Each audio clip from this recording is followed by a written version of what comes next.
Donc depuis plusieurs semaines, on a fait connaissance avec un saint, un grand saint, qui s'appelle Jean Bosco. Jean Bosco qui donc vivait en Italie, une région qui s'appelle le Piémont, tout près de Turin, dont on a vu donc très tôt, il a eu le désir de devenir prêtre, et que comme prêtre, il avait un grand souci de s'occuper des enfants, des jeunes, qu'il avait regroupés, un peu comme le patronage ici, donc en Italie. C'était au XIXe siècle, donc il y a déjà quelques années. Et là où on en était arrivé, on avait découvert aussi qu'il lui était souvent difficile de trouver des endroits pour que les jeunes dont il s'occupait puissent jouer. On a vu aussi qu'il y en a qui étaient jaloux de cette influence qu'il avait. Les jeunes l'aimaient beaucoup et du coup, il y en a qui étaient jaloux de ça. Et on a vu aussi qu'alors que même on avait cherché à lui nuire, à le tuer, à se débarrasser de lui, la dernière fois on a vu qu'il avait été protégé par un grand chien. Est-ce que vous vous souvenez du nom qu'il lui avait donné ? Le Gris, voilà. Le Gris parce que son pelage était gris. Et donc ce grand chien, à plusieurs reprises, alors que Don Bosco était dans une mauvaise posture, il était intervenu pour le débarrasser de ceux qui voulaient lui nuire. Et puis la dernière fois, on était resté, alors qu'il s'apprêtait à sortir... Oui. Voilà, alors qu'il s'apprêtait à sortir pour peut-être aller rendre visite à quelqu'un qui était malade, le Gris, le chien s'était couché devant la porte d'entrée, grognait, et puis même le retenait par la soutane, avec sa gueule, le chien, là. Il ne voulait pas qu'il bouge. Et Don Bosco avait fini par céder. Il était rentré. Et quelques instants après, on vient frapper à sa porte. Et c'est quelqu'un qui venait avertir Don Bosco en lui disant « Surtout, il ne faut pas sortir ce soir. J'ai entendu dire qu'on vous attendait pour vous faire encore du mal, pour se débarrasser de vous. » Et donc là, Don Bosco, il est très reconnaissant, une fois de plus, au Gris, au chien qui avait disparu. On va le retrouver un peu plus tard, vous verrez dans quelles circonstances. Pour l'instant, je voudrais raconter un autre grand signe, un autre grand miracle que Don Bosco a pu obtenir du ciel, alors qu'il devait donner à manger à 300 enfants. Donc là, je ne sais pas, vous devez être une quarantaine, voilà, ils étaient 300. Et celui qui était chargé du goûter, on va dire, celui qui était chargé de la nourriture, vient voir Don Bosco en lui disant « Le boulanger ne veut plus donner, il ne veut plus donner tant qu'on n'a pas payé notre dette. » Il devait 12 000 francs. Alors, bon, encore une fois, c'était pas des francs, c'était des lires, mais puis aujourd'hui, c'est plus des francs non plus, c'est des euros. Je ne saurais pas dire à quoi correspond cette somme. En tout cas, c'était une belle somme, et Don Bosco, il n'avait pas de quoi payer le boulanger. Et donc, quand ils avaient frappé, on va dire, ou traité à la boulangerie, le boulanger avait dit « Tant que vous ne payez pas ce que vous devez, je vous donnerai plus de pain. » Alors Don Bosco dit « voilà, comptez combien il y a de pain, et puis on va essayer quand même de donner le goûter aux enfants qui sont là. » Et donc, le garçon qui était chargé de distribuer le goûter apporte une corbeille, et il compte, il y avait 15 pains, 15 petits pains dans cette corbeille. Et Don Bosco ne se décourage pas, il dit voilà, approchez-vous les enfants. Et il pioche dans la corbeille, et il donne. Et à chaque fois qu'un petit enfant ou qu'un adolescent se présentait, il partait avec son petit pain. Et le garçon qui tenait la corbeille, il n'en revenait pas. Et quand tout le monde a eu son morceau de pain ou son pain pour le goûter, il restait dans la corbeille, à votre avis, combien de pains ? 15 pains. Il restait les 15 pains du départ. Et donc, c'était un grand miracle. Et du coup, Don Bosco dit, maintenant, il faut que j'aille trouver le boulanger moi-même pour lui faire comprendre que on ne peut plus non plus rester sans nourriture. Et au moment où il se rend à la boulangerie, il y a une voiture, une personne qui était dans sa voiture, là, à l'époque, c'était des chevaux qui conduisaient les voitures, une espèce de carrosse, qui s'arrête à la hauteur de Don Bosco et qui lui dit « Don Bosco, est-ce que vous voulez monter dans la voiture ? J'ai une question à vous poser. J'ai beaucoup d'argent et je voudrais faire un placement. » Parce que vous savez ce que ça veut dire, un placement, ça veut dire que quand on a une somme d'argent et puis que on ne veut pas la dépenser tout de suite, on la place, ça veut dire que ça peut rapporter davantage encore. Il y a ce qu'on appelle un taux, enfin peu importe, toujours est-il. On place l'argent, on n'y touche pas, et pendant qu'on n'y touche pas, ça peut faire des petits, comme on dit, et rapporter un peu plus. Alors Don Bosco, tout de suite, vous devinez ce qu'il va lui dire. Il va dire, écoutez, moi ce que je vous propose, c'est de donner pour des pauvres. Parce que quand on donne aux pauvres, on prête à Dieu. C'est ce que ça veut dire, prêter ?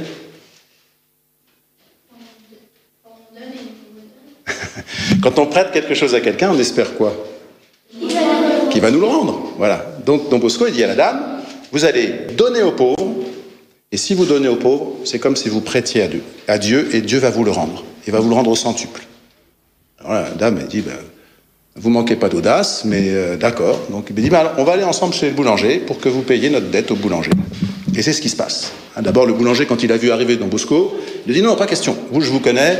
Tant que vous n'avez pas payé votre dette, je ne vous donnerai pas de pain. Je ne vous vendrai plus de pain. Eh bien, mais pas de problème, venez, voilà. On va payer la dette. Et donc, il a payé la dette qu'il devait, et du coup, il a pu recharger, on va dire, sa huche à pain, retrouver de quoi nourrir les enfants, les jeunes. Je vous ai dit aussi que Don Bosco, bien souvent, il avait des songes. C'est-à-dire qu'il avait des révélations qui lui étaient données de ce qui se passait dans sa vie, de ce qui allait se passer dans sa vie. Et un jour, il en a eu un qui, comme les autres d'ailleurs, était un peu étrange, dont il a compris après la signification. C'était quelqu'un, un mécano, quelqu'un de très costaud, qui poussait une roue, une grande roue. Et cette grande roue, quand il l'a poussée une première fois pour lui faire un tour, il a posé la question à Don Bosco, il dit « Est-ce que tu entends le bruit de cette roue ?» Don Bosco dit « Oui, oui. » Au deuxième tour, ça faisait un peu plus de bruit. Il dit, est-ce que tu l'entends ou est-ce que tu pourrais me dire jusqu'où on peut l'entendre, ce bruit? Et Don Bosco dit, je pense que là, tout le Piémont, on l'entend. Le Piémont, vous savez, tout à l'heure, c'est la région dans laquelle vivait Don Bosco. En France, il y a la Loire, il y a la Bretagne. En Italie, il y avait le Piémont. Et donc, tout le Piémont l'entend. C'est plus seulement Don Bosco, c'est tout le Piémont. Un troisième tour de roue, et là, Don Bosco dit, toute l'Italie l'entend. Ça veut dire très fort. Et plus que l'Italie, l'Europe entière. Et puis un quatrième tour de roue, et là ça faisait un tel bruit que Don Bosco bouchait les oreilles en disant là c'est tout le monde entier qui l'entend. Alors s'il y en a parmi vous qui sont assez malins pour dire qu'est-ce que ça voulait dire ce songe.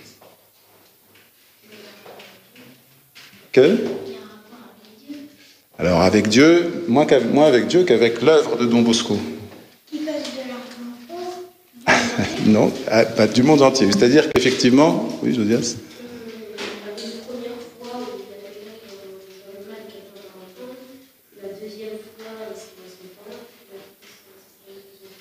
Alors, qu'est-ce qui va se répandre? Ah non, pas le fait qu'on veuille lui faire du mal, c'est le fait que lui veut faire du bien. C'est-à-dire que son œuvre, ce qu'il avait fait à Turin, ce qu'il avait fait pour les enfants et les jeunes qui étaient à Turin, eh bien, ça va s'étendre dans toute l'Italie, dans toute l'Europe et dans tout le monde. Alors je ne sais pas si le nom vous dira quelque chose, en particulier un endroit qu'il avait vu en songe aussi, la Terre de Feu. Vous avez entendu ce nom-là déjà, la Terre de Feu? Alors, c'est où la Terre de Feu? En Chine. Ah, au Chili, pardon, c'est ça. Donc, en Amérique du Sud. Voilà, donc c'est pas tout près de l'Italie quand même. Et donc, Don Bosco, il va avoir, alors c'est pas lui qui se déplacera forcément, mais il va avoir d'autres qui va regrouper, d'autres comme lui qui veulent devenir prêtres pour s'occuper des enfants et des jeunes, et qui vont aller jusque donc en Terre de Feu, donc en Amérique du Sud. Voilà, ce songe, il révélait à Don Bosco que son œuvre, elle n'était pas seulement pour l'Italie, pas seulement pour Turin, mais pour le monde entier. Seulement, voilà. Quand une œuvre s'étend, quand les actions que Don Bosco voulait faire s'étendent, ça suppose quoi? On va lui faire du mal. Oui, ça c'est vrai, merci. D'avoir de l'argent. Et c'est toujours le problème pour Don Bosco, c'est d'avoir de quoi. Il voulait construire, en particulier, il voulait construire une grande église en l'honneur de Marie. Vous savez que aussi Marie l'avait accompagné, dans son songe, elle lui avait dit que c'est toi qui t'occuperais des jeunes, là, ceux qui sont un peu comme des fauves, ceux qui se battent, ceux qui disent des gros mots, ceux qui se tiennent mal. Marie lui avait dit, je vais t'aider à en faire des agneaux, à faire en sorte qu'ils arrivent à changer, qu'ils arrivent à devenir meilleurs, qu'ils arrivent à être saints. Et donc il avait un grand amour pour Marie, et il voulait construire en son honneur une grande église. Puis Marie lui donnait le nom de Marie Auxiliatrice. L'auxiliatrice, c'est quelqu'un qui aide. Et donc il avait besoin d'argent. Et bien comme toujours, il a obtenu cet argent. De quelle façon? Alors, entre autres, mais on nous raconte qu'un jour, quelqu'un est venu le trouver en lui disant, voilà, je suis au service d'un monsieur qui est très riche. Son problème, c'est qu'il est malade. Les médecins n'ont rien pu faire pour lui. Il a entendu parler de vous et des miracles que, grâce à vous, Dieu a accomplis, et il voudrait vous rencontrer. Alors Don Bosco, là, il saisit encore l'occasion, il se dit, peut-être que ça va être l'occasion d'avoir de l'argent.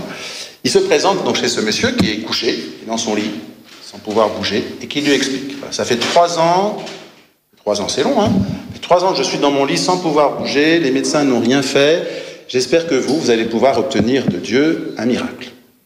Alors Don Bosco lui dit, pas de problème, je peux demander à Dieu votre guérison, mais ça va vous coûter 10 000 lire.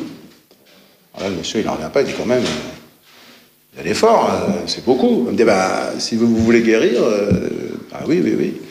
Mais j'ai même pas cet argent ici. Pour l'avoir, il faudrait que j'aille à la banque. Alors Don Bosco lui dit, pas de problème.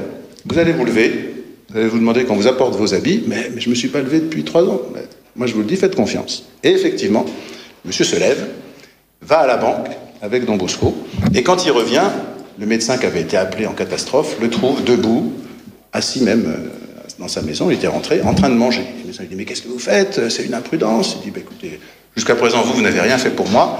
Don Bosco, lui, il a obtenu du ciel, il a obtenu de Dieu ma guérison, et je lui suis très reconnaissant. Alors, le médecin, il n'y comprenait plus rien, parce que lui, il croyait pas trop en Dieu, il pensait qu'avec sa science de médecin, il pourrait guérir. En l'occurrence, il n'était pas parvenu. Là, Don Bosco avait pu obtenir cette guérison. Donc il y a d'autres rencontres encore, et ce serait trop long d'en parler, surtout que c'est notre dernière causerie pour cette année. Il faut bien que j'achève cette histoire de Don Bosco. Et pour terminer, je voudrais parler d'un autre événement qui était assez impressionnant. C'est une dame qui est venue trouver Don Bosco. Elle avait 4 garçons. Et dit à Don Bosco, je sais que vous êtes très proche de Dieu, et donc que vous pouvez peut-être savoir un peu ce qui va se passer dans l'avenir, et j'aimerais que vous me disiez quel sera l'avenir de mes enfants. Ils sont 4, il y avait un petit et puis plus grand, voilà. Et Don Bosco lui dit, moi je ne sais pas lire dans l'avenir. Il dit, mais non, mais peut-être quand même vous auriez un mot à dire. Alors comme elle insistait, Don Bosco lui dit, voilà, celui-ci, il va devenir général d'armée. Celui-ci, il va devenir un homme d'État, peut-être un chef d'État, un ministre ou un président, enfin voilà, un homme d'État. Celui-ci va devenir médecin, et puis il arrive au plus jeune, il dit, lui, il va devenir prêtre. Alors là, la dame, elle est dans tous ses états, elle dit, prêtre? Non, c'est pas possible ça, je préférerais que Dieu le reprenne, on dit, je préférerais qu'il meure plutôt qu'il devienne prêtre. Alors là, Don Bosco dit, écoutez, dans ces cas-là, moi, madame, j'ai plus grand-chose à vous dire, Alors elle essaie de se rattraper en disant non, mais enfin pour notre famille ce serait quand même un déshonneur, mais moi j'y suis résigné, moi s'il faut à tout prix qu'il devienne prêtre. Alors là Don Bosco lui dit est-ce que c'est si triste que ça de voir que quelqu'un devienne prêtre? Est-ce que c'est quelque chose de si honteux? J'espère madame que votre prière, enfin ce que vous avez demandé ne se passe pas comme vous l'avez demandé, mais voilà, pour rien d'autre à vous dire. Puis quelques jours se passent. Et on vient avertir Don Bosco. On lui dit, la personne qui était venue vous trouver l'autre fois vous réclame parce que son fils est très mal. Alors Don Bosco se rend près du petit garçon, là, qui était dans son lit. Sa maman est toute triste, elle dit, faites quelque chose pour lui. Le médecin dit qu'il va bientôt mourir. Et là, le petit garçon ne laisse pas Don Bosco prendre la parole. Il lui dit, souviens-toi, maman, souviens-toi de ce que tu as dit. Quand Don Bosco t'a dit que peut-être je deviendrais prêtre, que tu as dit que tu préférais me voir mourir plutôt que de devenir prêtre, eh bien, peut-être que voilà, c'est ce qui va se passer. Et effectivement, le petit garçon, il est mort quelques jours après. Et Don Bosco était tout embêté parce qu'il se dit, voilà, parce que ça peut être une leçon pour cette maman qui s'attristait de voir que, même si elle avait d'autres enfants qui avaient eu d'autres projets, pour l'un d'entre eux, en tout cas celui de devenir prêtre, l'avait à ce point contrarié.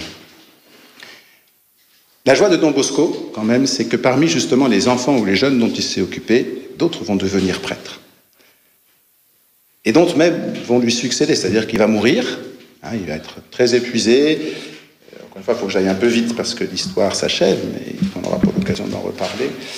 Il va faire de nombreux voyages, justement toujours pour obtenir de l'argent, jusqu'en France. Il va venir à Paris, il va venir à Nice, il va venir à Marseille, enfin voilà, il va aller dans différents... Je ne sais pas s'il est venu à Saint-Étienne, je ne crois pas. En tout cas, partout où il passe, tous les gens sont prêts à l'aider parce qu'ils admirent l'œuvre qu'il a accomplie. Et puis alors ici, on n'est qu'entre garçons, mais justement, Don Bosco, il a eu aussi un autre songe. J'avais oublié de vous raconter ça. Si vous avez des sœurs qui sont au patronage des filles.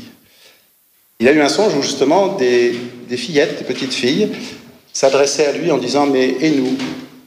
Est-ce que vous pourriez vous occuper de nous? Est-ce que vous pourriez faire quelque chose pour nous ?» Et Don Bosco dit, dans mes songes jusqu'ici, c'était des garçons qu'il fallait que je m'occupe. Et puis il avait bien conscience aussi, et ça c'était vrai à son époque, et c'est vrai à notre époque aussi, que qu'il s'agisse des garçons ou qu'il s'agisse des filles, des fois c'est compliqué à gérer, parce qu'on ne se tient pas forcément bien entre garçons et filles, ou les filles d'un côté, les garçons de l'autre. Et donc, lui, en tout cas, il ne se sentait pas, à ce moment-là, capable d'organiser quelque chose. Mais justement, dans le songe, Marie va intervenir. Et elle va lui dire, il faut que tu fasses quelque chose pour ces petites filles, et je t'y aiderai. Et donc, ça va être l'organisation d'une autre communauté religieuse, justement les sœurs de Marie Auxiliatrice, donc qui vont s'occuper à leur tour des fillettes ou des filles, pour qu'elles puissent elles aussi devenir adultes, devenir saintes. Un peu ce que Don Bosco faisait avec ses prêtres, qu'on a appelés les Salésiens, parce qu'ils s'étaient mis sous la protection de Saint François de Sales. Donc les Salésiens, ça venait du nom de ce grand saint, Saint François de Sales. Eh bien, il va y avoir les Salésiens pour s'occuper des garçons, et puis les sœurs de Marie Auxiliatrice pour s'occuper des filles. Vous voyez, il avait voulu aussi ajouter cette œuvre à toutes celles qu'il avait déjà accomplies.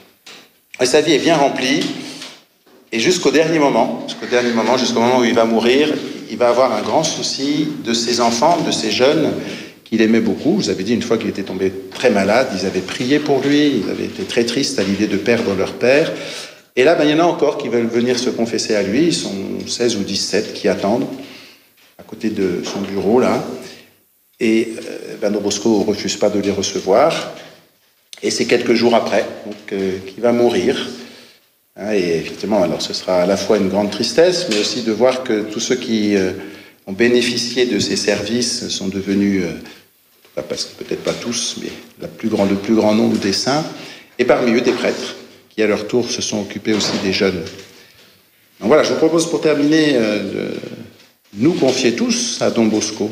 Alors, il y en a qui vont partir en colo parmi vous, il y en a qui vont aller au centre aéré peut-être aussi, ou même après la colo, de prier pour que parmi vous, peut-être il y en a qui deviennent prêtres, pour s'occuper des jeunes aussi, parce que s'il n'y a pas de père, s'il n'y a pas de frères aussi, il y a des frères, ils sont censés être prêtres, pour s'occuper des patrons, il n'y a plus de patrons possible. Qu'est-ce qu'il y a? Oula, bonne question, je ne saurais pas te dire. En 1876, il était encore vivant, je peux te le dire, mais après, je ne sais plus trop. Donc, il est mort à la fin du 19e siècle. Je ne sais pas la date de sa mort. Donc on va lui demander son aide. Ah, encore une question? Oui. Il est né en 1815, ça je peux te le dire. Donc tu calcules, 1815-1876, il est mort au moins après 60 ans. Et je pourrais regarder tout à l'heure, et si vraiment ça vous intéresse, je pourrais vous le dire. Mais il est mort de fatigue, parce qu'il s'est donné beaucoup, parce que voilà, il n'a pas ménagé sa peine pour faire aimer le bon Dieu à ses enfants et à ses jeunes qui étaient pour la plupart sans famille, je vous l'avais dit, qui étaient orphelins certains, et qui seraient devenus des voyous ou des brigands s'ils n'avaient pas rencontré Don Bosco. Voilà, donc on va prier pour que cet été se passe bien, puis surtout qu'on puisse se retrouver tous en grand nombre à la rentrée. Priez pour les animateurs, qui pendant cette année sont occupés de vous, qui vont s'occuper de vous pendant la colo. Pour vos familles aussi, puisqu'il y a eu des moments difficiles, je pense là, avec cette période un peu compliquée là, de l'épidémie, pour que chacun puisse refaire ses forces pendant ces temps d'été. Au nom du Père, et du Fils, et du Saint-Esprit. Amen. On va prier Marie, pour qu'elle nous garde aussi dans son cœur, et on conclura en disant « Saint Jean Bosco, priez pour nous ». Je vous salue Marie, pleine de grâce, le Seigneur est avec vous. Vous êtes bénie entre toutes les femmes, et Jésus, le fruit de vos entrailles, est béni. Sainte Marie, Mère de Dieu, priez pour nous pauvres pécheurs, maintenant et à l'heure de notre mort. Amen. Saint Jean Bosco, priez pour nous. Au nom du Père, et du Fils, et du Saint-Esprit. Amen.